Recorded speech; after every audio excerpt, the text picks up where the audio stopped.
vizualizuojant šavasanoje yra svarbu nejudėti, kadangi sujudėjimas sutrukdys būtent tą vizualizavimą ir tą energijos tėkmę. Tada reikėtų pradėti iš naujo. Labai svarbu atpalaiduoti visas kūno dalis.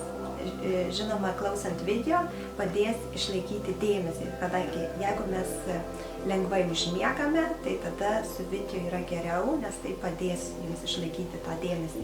Bet jeigu jūs sugebate išlaikyti dėmesį ir neužmigti, tada galima ir be video, bet yra labai svarbu atpalaiduoti visas kūno dalis.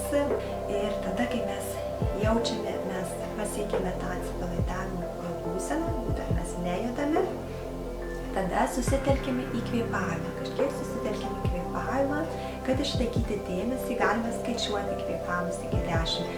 Įkvepiu 1, iškvepiu 1 ir taip iki 10, tiesiog nekontroliuoti kvėpavimą per daug, tiesiog susitelkti dėmesį į kvėpavimą. Taip pat yra labai gerai būtent susitelkti į savo širdį. Mes visiškai nejudame, bet tiesiog susitelkti savo širdį ir už ką mes esame dėkingi. Tai už savo šeimą, už namus, už maistą, tiesiog galbūt kažkas šiandien atsitiko, už ką mes esame dėkingi. Tiesiog atverti tą širdies čakrą, atverti savo širdį. Svarbu, kad tas tikslas kiltų iš širdies, nebūtų savanaudiškas tas tikslas. Tiesiog tai, ko mums reikia, ko mums tikrai reikia ir kas mums tiesiog sukels būtent tas teigiamas emocijas. Ir tada susikurti tą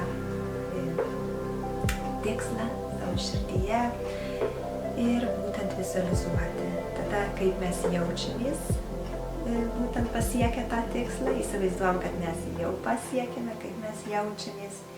Jeigu yra sunku išlaikyti būtent tą pagrindinį tikslą ir mes per daug pasineriam būtent kaip mes jaučiamės arba pradedam galvoti apie kažką kitą, yra lengva iš tikrųjų tiesiog pamesti tą dėmesį ir pradėti galvoti apie kažką kitą.